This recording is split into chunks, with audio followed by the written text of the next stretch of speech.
போட்டித் தேர்வு மாணவர்களுக்கு எனது அன்பான வணக்கம். முன் வகுப்புல பொருட்பெயர், பெயர்ச்சொல்லின் வகைப்பாடு எல்லாம் பார்த்தோம். இப்ப அதுலயே சில பிரிவுகளை இன்னைக்கு பார்க்கலாம்.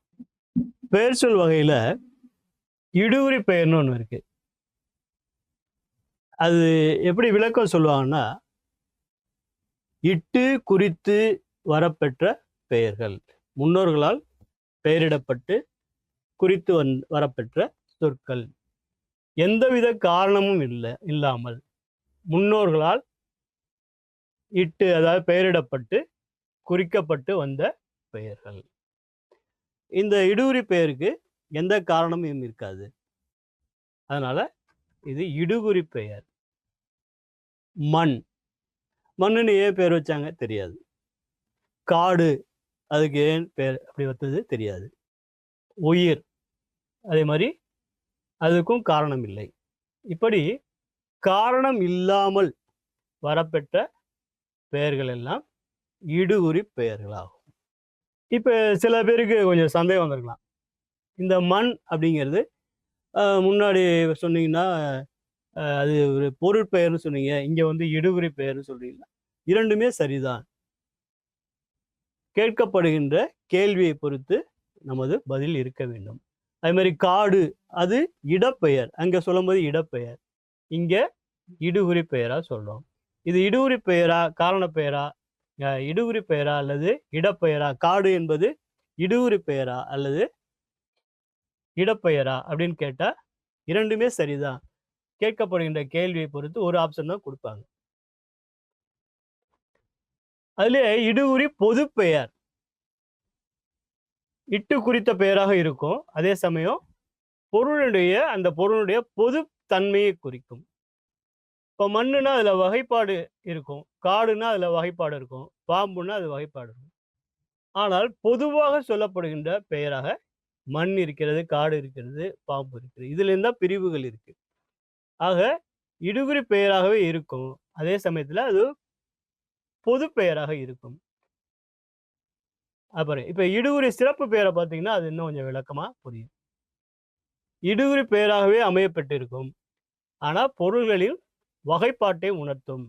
இப்ப மேலேந்து வரலாம். இப்ப மண், அதனுடைய உட்பிரிவு செம்மண், வண்டல் மண், களிமண், இப்படி உட்பிரிவா சொல்ல போது இடுகுறி பெயர்லயே அது சிறப்பு பெயர், ஸ்பெஷலைஸ் பண்ணி சொல்றோம். அதே மாதிரி காடு, அதனுடைய உட்பிரிவாக சந்தனக்காடு, முல்லைக்காடு, கருவேலங்காடு, இப்படி பிரிச்சு சொல்லும் போது அது இடுகுறி சிறப்பு பெயரா போயிடும். பொதுத்தன்மையிலேருந்து அதனுடைய உட்பிரிவா சொல்லப்படுவதுதான் இடுகுறி சிறப்பு பெயர்.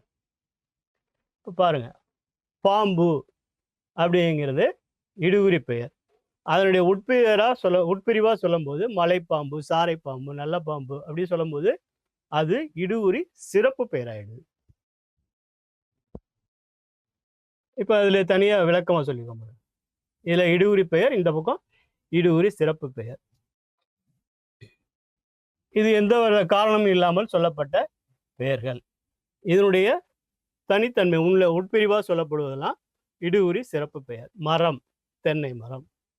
நாடு, இந்திய நாடு, அமெரிக்க நாடு, இப்படி சொல்லும்போது உட்பிரிவா போகும்போது அது இடுகுறி சிறப்பு பெயர். இப்போ பழம், பழம்னா நிறைய பழம் இருக்கு. பழம்னு அதுக்கு ஏன் பேர் வச்சாங்க தெரியாது. அப்படி தெரியாம எந்தவித காரணமும் இல்லாமல் சொல்லப்படுவதுதான் இடுகுறி பெயர். அது பொதுத்தன்மையை பெற்றிருக்கிறது பழம். அதனுடைய உட்பிரிவா போகும்போது பலாப்பழம், வாழைப்பழம், மாம்பழம் இப்படி சொல்லும்போது அது சிறப்பு பெயரா போயிடுது. ஆக இடுகுறி சிறப்பு பெயர். இலையில நிறைய இலை இருக்கு, அது பொது பெயர். அதனுடைய உட்பிரிவு மாவிலை, வேப்ப இலை, அது மரபுல போகும்போது வேற வேற பேர்கள் வரும், அது தனியா பார்க்கலாம். இப்ப பூ, நிறைய பூக்கள் இருக்கு. தாமரை பூ, முல்லைப்பூ, ரோஜா பூ, அப்படி பிரித்து அதனோட உட்பிரிவுகளை சொல்லும்போது, வகைப்பாட்டை சொல்லும்போது, ஸ்பெஷலைஸ் பண்ணி சொல்லும்போது அது இடுகுறி சிறப்பு பெயராக மாறிவிடுகிறது. இப்ப பாருங்க, காரண பெயர் அப்படின்னு ஒண்ணு, ஏதேனும் ஒரு காரணத்தை கொண்டு அழைக்கப்படும் பெயர்கள். இதுல ஏதாவது ஒரு காரணம் இருக்கும். முக்காளி, முக்காளிக்கு என்ன காரணம் இருக்கு? 3 கால்களை உடையதா இருக்கிறதால அது முக்காலி. முக்காலி பார்த்துருப்பீங்க இல்லையா? முக்காலில 3 கால்கள் இருக்கும். சரி, பறப்பது பறவை. பறக்கிறதுனால அதுக்கு பேரு பறவை. அது ஒரு காரணத்தை கொண்டு சொல்லப்படுகிறது.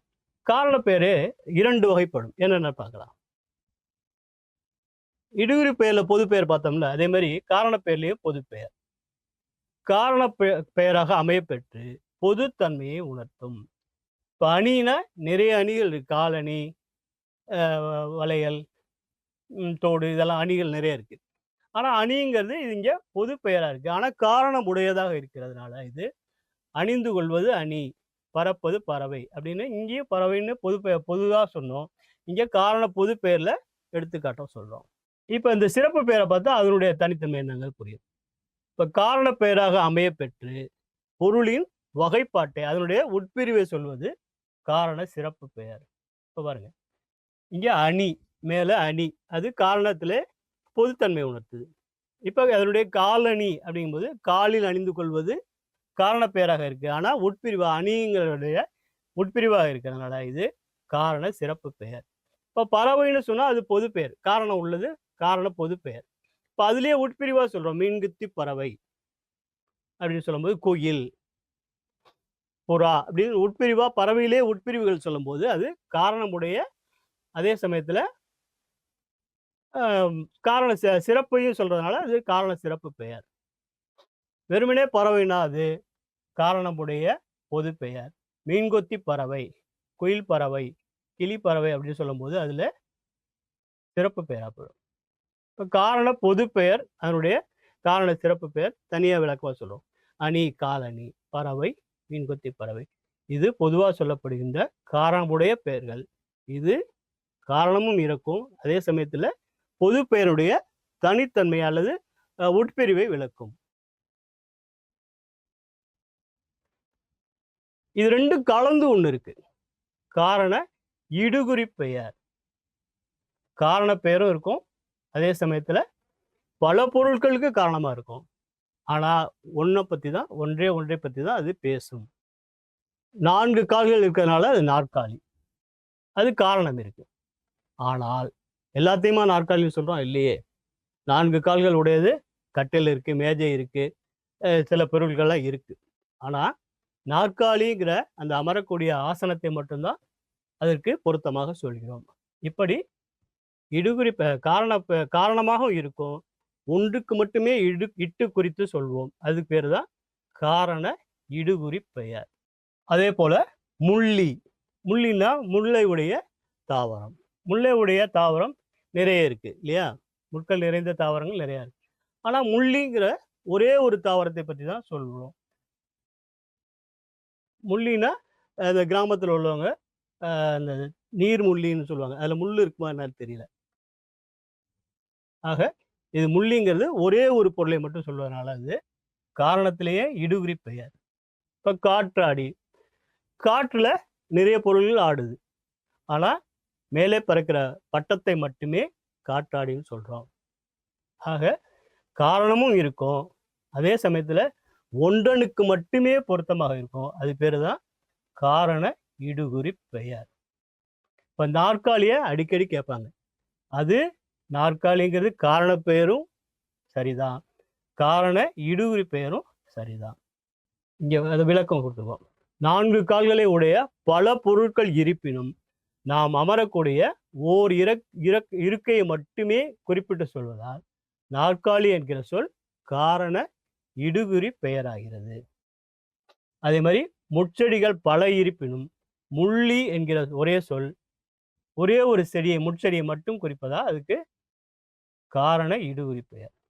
அதே போல காட்டில் ஆடக்கூடிய பொருட்கள் பல உண்டு, ஆனாலும் வானில் பறக்கக்கூடிய பட்டம் என்கிற ஒரு பொருளை மட்டுமே காற்றாடி என்கிறோம். ஆக காரணமும் இருந்து ஒரு பொருளை மட்டுமே குறிக்கின்ற சொல்லாக இருந்தால் அது காரண இடுகுறி பெயர். இப்ப பெயர் சொல்ல கிட்டத்தட்ட பெயர் சொல் வகைகளை எல்லாமே பார்த்துட்டோம். அடுத்த வகுப்புல வேறொரு தலைப்புல சந்திக்கிறேன். நன்றி. Send a map. You dare to dream, we care to accomplish.